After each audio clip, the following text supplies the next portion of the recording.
গভীর শ্রদ্ধার সাথে স্মরণ করছি শহীদ আব্দুল মালেক ভাই থেকে শুরু করে আজাদী আন্দোলনের সকল শহীদদের, বিশেষ করে জুলাই বিপ্লবের শহীদ আবু সাইদ, শহীদ ওয়াসিম, শহীদ শান্ত, শহীদ আলী রায়হান সহ সকল শহীদদের আল্লাহ পাক সুবহানাহু ওয়া তাআলা সকল শহীদদের জান্নাতুল ফেরদৌসের মেহমান হিসেবে কবুল করুক, আল্লাহুম্মা আমিন।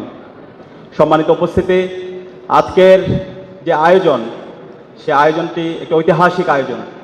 আজকে যে চারটি বিষয়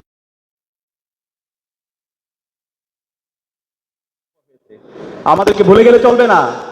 দীর্ঘ ফ্যাসিবাদী আমলে বাংলাদেশের শাসন কাঠামো কেমন ছিল, গুম, খুন, আয়নাগর, নির্যাতন, নিপীড়ন, প্রতিটি ক্যাম্পাসে ক্যাম্পাসে ছাত্রলীগের সন্ত্রাসীদের কনসেন্ট্রেশন ক্যাম্পের মাধ্যমে আমাদের এই বাংলাদেশকে ফ্যাসিবাদ কায়েমের মাধ্যমে একটি জাহান্নাম বানিয়েছিল। আজকে আমাদের শহীদদের আত্মত্যাগের মাধ্যমে, আমাদের গাজীদের স্যাক্রিফাইসের মাধ্যমে আজকে আমরা নতুন বাংলাদেশ পেয়েছি। সুতরাং আমাদের শহীদরা যে জন্য জীবন দিয়েছে, একটি বৈষম্যহীন ইনসাফ ভিত্তিক বাংলাদেশ বিনির্মাণ করা। এখন আমাদের মূল দায়িত্ব হবে শহীদদের আকাঙ্ক্ষার আলোকে এই নতুন বাংলাদেশ বিনির্মাণ করা। এখন নতুন বাংলাদেশের রাজনীতি হবে ওয়েলফেয়ার এন্ড পলিটিক্স সেন্ট্রিক রাজনীতি। নতুন বাংলাদেশে মাসল পলিটিক্স চলবে না, চাঁদাবাজির রাজনীতি চলবে না, টেন্ডারবাজির রাজনীতি চলবে না, নতুন বাংলাদেশে ফাও কাওয়ার রাজনীতি চলবে না।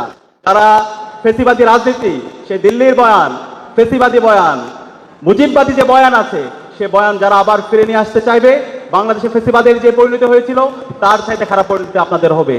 আমরা সবাইকে অনুরোধ করব, বাংলাদেশের সকল রাজনৈতিক দল, ছাত্র সংগঠন জুলাই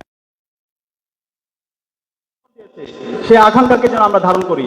আমরা সবাইকে শ্রদ্ধার সাথে বলবো, যারা প্রবীণ রাজনীতিবিদ আছে, আমাদের কাছে মনে হচ্ছে আপনারা জুলাইয়ের আকাঙ্ক্ষাকে ধারণ করছেন না। আপনাদের মধ্যে আমরা দাম্ভিকতা দেখতে পাচ্ছি। আজকে যে নতুন বাংলাদেশ পেয়েছেন, সেই বাংলাদেশ আমাদের শহীদদের আত্মত্যাগের মাধ্যমে এসেছে। সুতরাং শহীদদের যে প্রত্যাশা, শহীদ পরিবারের যে প্রত্যাশা, নতুন বাংলাদেশের সবার যে প্রত্যাশা, সেই প্রত্যাশার কথাগুলো যেন আমরা ভুলে না যাই। আমরা সবাইকে অনুরোধ করবো, আজকে আমরা দেখতে পেয়েছি বিগত ফ্যাসিবাদী আমলে একটা দল সবসময় মুক্তিযুদ্ধ ইন্ডাস্ট্রি দিয়ে সবসময় ফ্রেমিং করতো, শাহবাগ কায়েম করার মাধ্যমে বাংলাদেশের ফ্যাসিবাদ কায়েম করেছিল।